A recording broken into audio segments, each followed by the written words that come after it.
everyone, welcome to another week in our garden. And it's very overcast today. I do believe there's a storm coming on the horizon. There's lots and lots of storm clouds brewing up, so we'll get on and get filmed. Now we'll just show you quickly the parsnips that are germinating.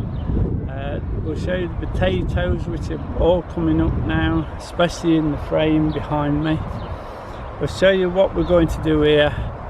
We'll plant some of the brassicas in the frames and we'll put the beans in. Okay, as you can see, the parsnips are germinating.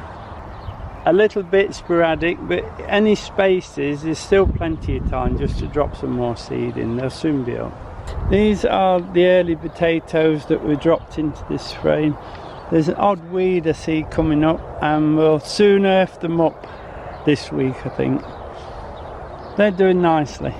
Right, this is that raised bed that we're going to use for a salad bed. At the moment we're using the tunnels with the brassicas in, but as the brassicas fill up, obviously we won't be able to put salads in there. So the salads will be coming to this bed here. This has all been topped up with the waste compost from last season. I should just spin it a little bit and enrich it with some bloodfish and bone. And what I'm going to do is actually put these hoops on it, if you can see, something like that. Then I'll put mesh on it, but I'll put a double layer of mesh on it, which will help keep them warmer before the summer and then keep the hot sun off them. That's a to follow job, but at the moment we're all right using the brassica tunnel. The second early potatoes you see are beginning to germinate now, but the first earlies haven't germinated, so they'll probably all come through at once. Now the Brussels sprouts are ready for planting. We've had some good rain yesterday. It hasn't wet the soil quite enough, but enough to put these in. And I do believe we've got Storm Hannah coming through tomorrow, which will give them another good shower of rain. But in the meantime, they will be watered in. Right, this is the tunnel we built. It's a little bit taller than the others, and there's no centre wall. This was built for the Brussels sprouts. The ones we're putting in are called Cascade. They're a hybrid and they are very suitable to this land. Brussels sprouts, as you know, quite big plants, and we need about 20 plants for our requirements for the winter. So I'll put 10 in each side and one at the end as a spare. So there's 2 more to go in. Then what we'll do is we'll put some spring onion seed in one side and some radish in the other side, so that while we've got the tunnel and the plants are a little bit small, we'll put a catch crop in.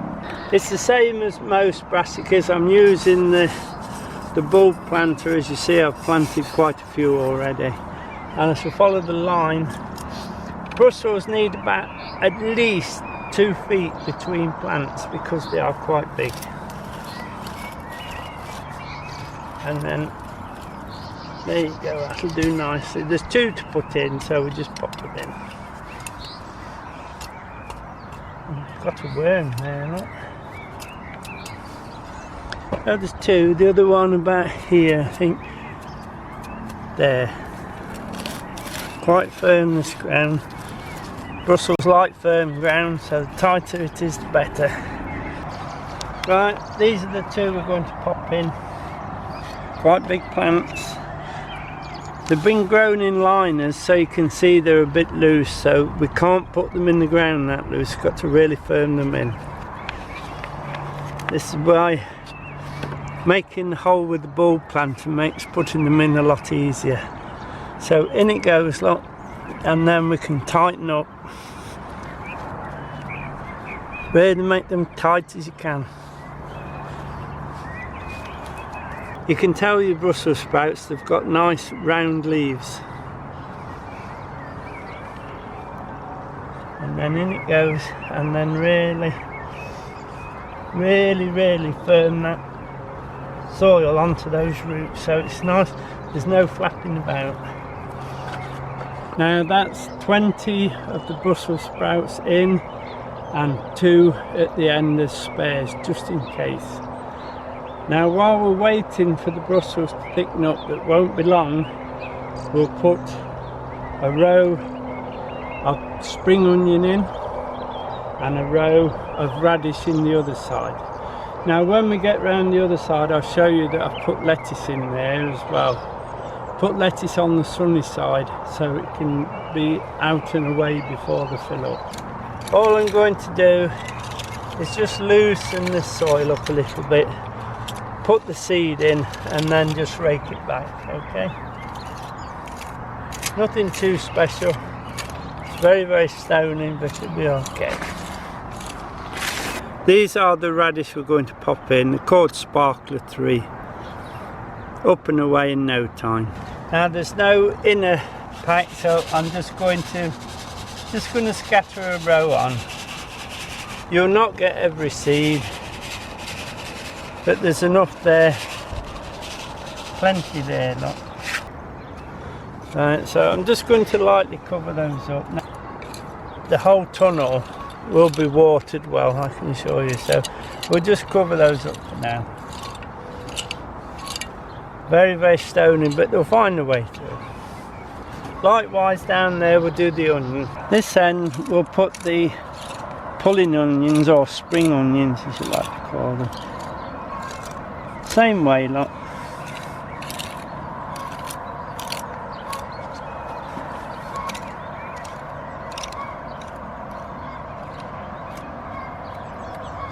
There you are, these are onion guardsmen. Again, they do very well on this land, so we try to always do these. I'm just going to sprinkle them in a line and let them come up. There's not a lot of seed in there, we've used it before, so not too thick. If we just move along a little. There you are, look. And there's still enough seed left for another line somewhere else. Cover them up. Don't cover them too deeply, especially if you're on this stony land. Don't cover them too deeply. Just cover them up and then make them contact with the soil. And we'll say we'll fetch a can of water and water these anyway. There you go. Right, we'll just fetch a can of water for these two. Right, we'll just give them a drop of water. We'll do those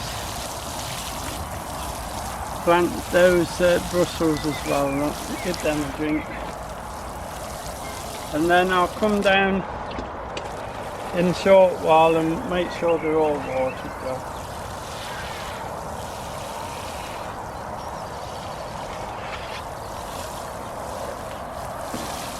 We'll just cover this up now and then we'll open the other side up and put the rest of the lettuce in. Now this side of the tunnel, as you can see, I've put the 10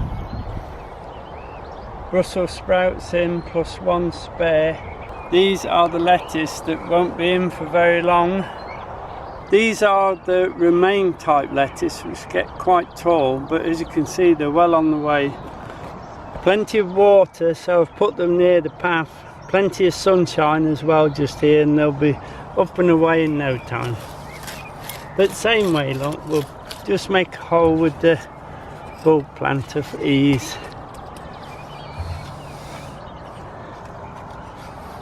Makes life a lot easier if you can just make the hole. If it's a bit too deep, don't worry, you can just put a bit of good soil in the bottom. Very cleggy, look, from that rain. And another one there.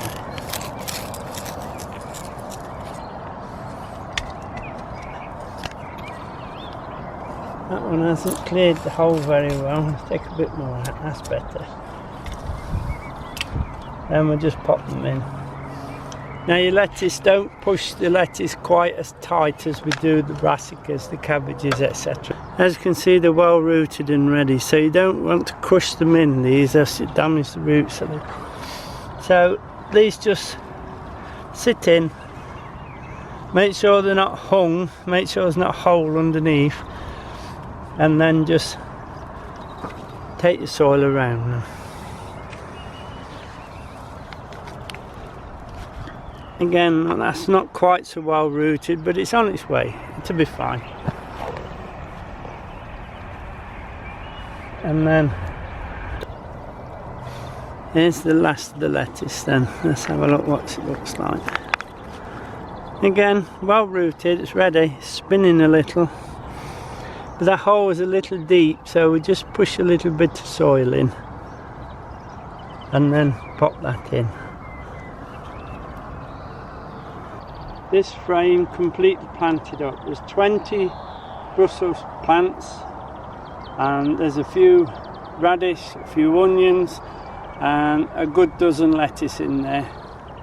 Now that's the brassica tunnel sealed down nicely.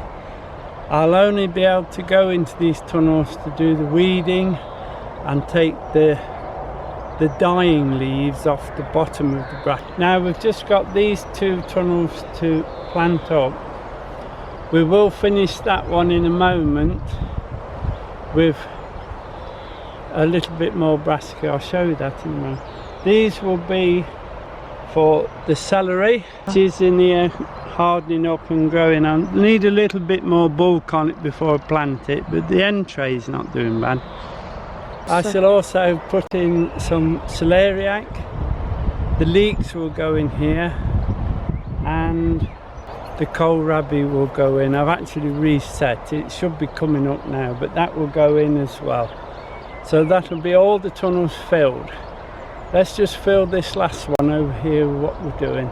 This will be the last bit of planting out here on the corner of this one today. They're actually Savoys, so they won't be ready till autumn, but they are a nice autumn cabbage to have. I've made the holes ready, a little bit of damaged leaf on there, so I'll take that off. These are Savoys, they're ready, and again nice and tight.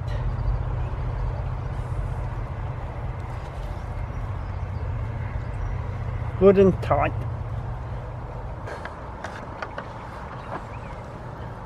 The soil's falling in that one a little, that's better. You can tell the Savoys, look, with the crinkly leaves.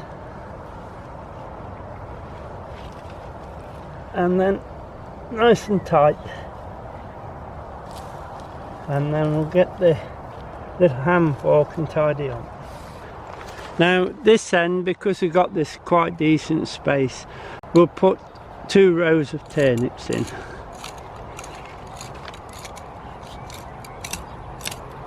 They'll do nicely with the salads. As you can see, very stony again, but we'll be alright. Now turnips, although they look like a root crop, they're actually a brassica, so they need to be in here with the other brassicas.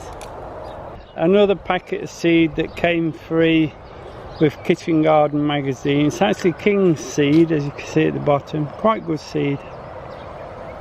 Let's get them in. Small brown seeds, so you should be able to see them. It doesn't matter if you're too thick, you can always thin them down a little.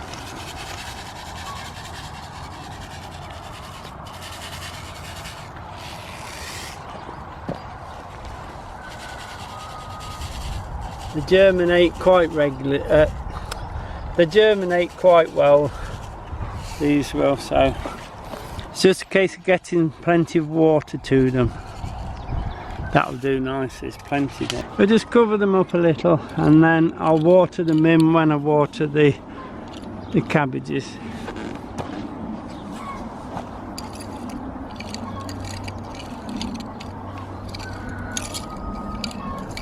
And then remember just to press them so it makes contact with the seed. There you go. that'll do nicely. Right, we'll get these tunnels covered up. What I shall do is, because I don't know if I can show you, but some big black clouds coming.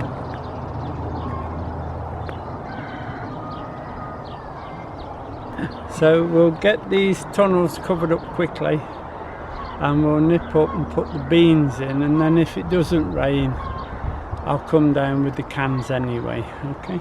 Now we've got ourselves up to the greenhouse, and we're going to pot some beans and peas in root trainers. But first of all, I'll show you what I do to the tomatoes when they get to this stage. This is a tomato that's grown as a cordon, that's straight up. It's not the bush variety, so the side shoots we don't really want. These little seed leaves, I take those off as well, look, right down there. And that side, because you'll always get some shoots from the bottom. Make sure you got them all off. And then these side shoots here, just nip those out as well, look, like that. This one, yes. This one. Now if they're too small, like that one, don't try getting it off, you'll only damage the leaf. Let it grow a bit and then take it off. Then I put a flower cane in, straight down, and I use the taping machine just to put 2 tapes on it to hold it. Like that. And then that's nice and sturdy in the greenhouse. Water it well, and it'll soon be past this stick and ready for potting on again into its final pot. Now we'll be planting them into the root trainers. These are called books, and you just fold them in half and press them like that, so they're alternate on the tops, and it just grips it. And then you just fill it with compost. It's best if when you're filling them with compost you put them in a tray, because they'll fall apart easy. If you cram the compost in too much, they'll pop open, so a little bit careful with these. But they're very good, because when the pea or the bean has really got growing and quite high, the idea is you can just lift that off and take the young plant away with its root, and it slides out very, very easily. Okay, so that's a root trainer. Come in different sizes. I think this is the smaller size. There is a larger size as well, but there was first introduced for growing tree seeds in. Right, so we will set Cobra, the climbing bean. We'll put the Balotti bean in. We can either use those or leave them to dry and store them for winter. Pea, alderman, good pea. We always seem to grow this one, and the Cobra. It's easy just to make a hole in the top. I use a pen, it's easier. Now, no more than 3 seed to a cell, that's the best way. 2 if you can, but then you need a lot of cells for them. We'll just set those 3. These are the peas, crinkly peas. You can soak them overnight if you wish. I don't soak them, I just put them in. Okay, so I've dropped 3 in to each one, I think. 3, there you go. You'll find if you do them about inch and a half deep would be plenty. You can go a little deeper than that if you wish, but inch and a half is plenty. And we'll just drop those in. Simple as these. And with the 4-3 take, what we do is just give them a bit more room when we plant them out. But the chances are they won't. Keep them warm, keep them wet, they'll grow. So a few more in this one, right? Obviously keep your eye out for damaged peas, reject those. See, that one looks a bit different, so we'll reject that one. That's the reject one. I'll put in this one. And then 2 more in there. And that's how I set my peas, and then I just top up the compost. The compost is nothing special. I haven't put any feed or anything in it because I want the peas to put down roots, not start taking in nutrients. I want them looking so they go to the bottom of that root trainer. So that'll be your peas. Right, I should do the belote and the French beans the same, except for I'll only drop 2 per cell for those. Okay, belote is the same again, 2 seeds per cell. As you can see, I'm absolutely congested in here. I've only got a small walk-in room, so I couldn't work in here today. Some of the tomatoes are going out to people this week, so it will give me a little bit more room. There's still quite a bit still to put through and to pot up yet. Now that'll be about it for this week. I do believe a storm is above us, so we'll call it a day, I think. So many thanks for watching. Thank you for subscribing, we do appreciate that. Next week we've got some more planting to do in the tunnels, and we've got to get the frame up and the pumpkins and munchkins all in, and we need to get that net on, that fruit cage. So quite a busy time of year yet, and hopefully we'll see you next week then. Bye now.